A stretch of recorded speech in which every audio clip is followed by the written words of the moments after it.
When I first moved to California, I was living in the tech area where Google, Facebook, the Zuckerbergs, everything. Not attracted to the tech man.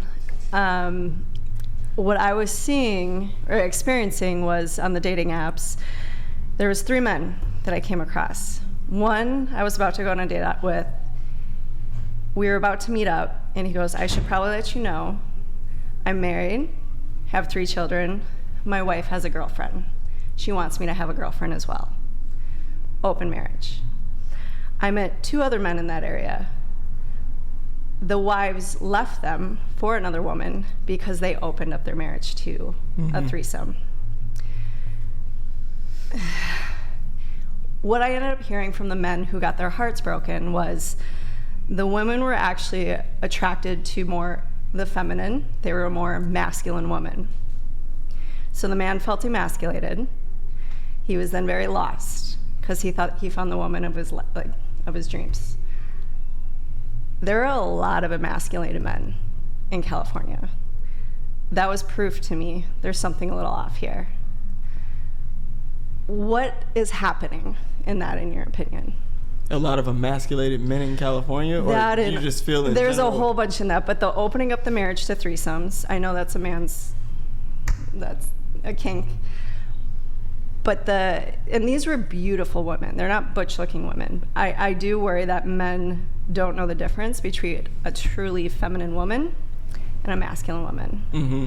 So could we maybe go into that? Yeah, absolutely. I mean, the first thing you have to look at is this whole boss babe phenomenon that's going on. Mm-hmm. Like, a lot of these women, like, do you know if their wives, I don't know what conversations you had with them, but do you know if their wives had like their own things going on? Did they have like high income levels? Were they doing things to where they were in positions of authority, leadership? The men, acquiesce to what they want. Do you know the dynamics of these marriages? California, you do need mainly a 2-income household. Okay. So yeah, a lot of women are pursuing their own money. Kind of what I'm getting to get back to Ashley, even with all the money, she still wants something going on in her life. Mm-hmm. Some women still need a hobby. So that's, yeah. I think a lot of men, well, first I will say feminism contributes to that, of course. But I think men struggle setting boundaries. Mm-hmm. Like, a lot of guys, they conform to what their women want, and they try to please their women way too much, and they don't want to lose their women. And that in itself is feminine, because a lot of women, sometimes you have to put your foot down. Sometimes you have to tell your woman, I'm not going for this. This is how it's going to be. If you don't like it, you can get the step in, like, essentially. And I find that often, like, in my clientele, a lot of guys who have lost their balls in a relationship, they're scared to open their mouth up to their woman and tell their woman what they won't accept. They're scared to discipline their woman in a way to where they think their woman would leave them. And what that conveys is that the woman has more leverage in a relationship. She's higher in mate value than he is, because a man should never be scared to lose his woman if it means he keeps his respect.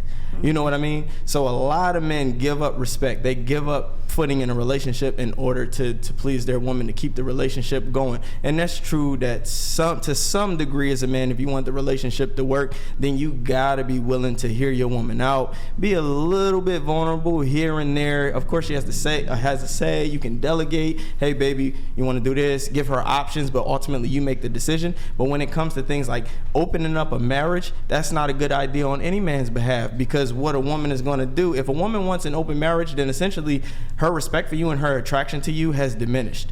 And if she's stepping outside of the marriage, she's bound to have an emotional connection with whoever she's letting in on that end. And the fact that she already lacks that respect for you to allow an open marriage means that she's already 1 foot out the door. Yeah. You get what I'm saying? You get what I'm saying? Yeah. So you said the guys initiated the open marriage, or the women suggested? No, the women did. It was actually, they saw it, instead of having more children, they're like, okay, it's feeling a little stale, is what it sounded like to me. So they involved a third party. Usually that's exactly. A woman. So that's a gateway to a divorce anyway. Yeah, exactly. It's a gateway to a divorce. Yeah, I don't believe men should ever accept a woman saying, hey, I think we should have an open marriage. From the moment your woman said that, you lost your woman. I feel like instead of opening your marriage, like, they should actually try to have a better communication without having the fear, like two adults sitting down and be like, hey, you not maybe doing this makes me feel less loved, or I feel lack of attention. And same for the man. I feel like people should actually try to be more... The caveat here, every single one of them married in their 20s.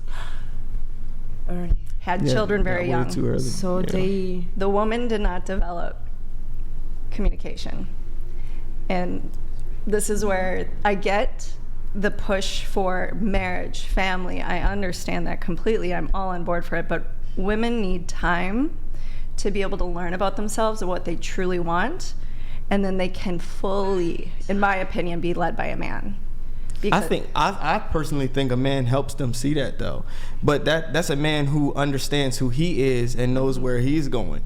Because as a guy, like with my girlfriend, I'm 6 years older than my girlfriend. She's 26. But when I step into her life and I tell her what we're doing, how we're going to do things, I tell her what her role is, even though sometimes, she gets caught up in her own way. That's in any relationship. I redirect her and let her know, listen, I know you. Even I tell her this, I know you better than you know yourself, because I'm good at analyzing human behavior. I see the little snarky faces you make. I see the little things that you do that can become problematic down the line. It's better that you learn how to check that right now, because if you don't, we're not going to work, because I'm not going to put up with that. And that's just like teaching your woman, molding your woman as you go along. It helps her understand that your identity is going to be essentially incorporated to who I am. We have a relationship. So it's not going to be about you and how you operate all the time and what you want. You're going to have to consider, how would I feel about what you're doing?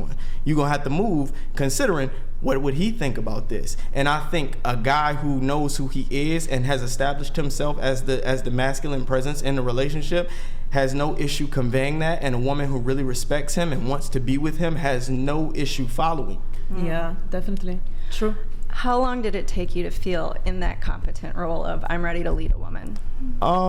I mean, I've kind of always been like that. It came natural for me, because I've always been a leader. Like I don't have a big brother.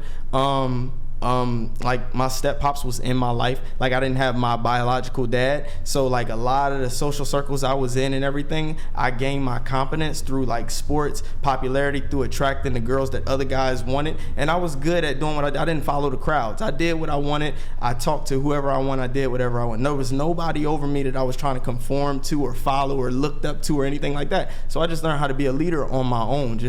I was a leader. If guys peer pressure me, yo, you want to smoke? Nah, I don't want that shit.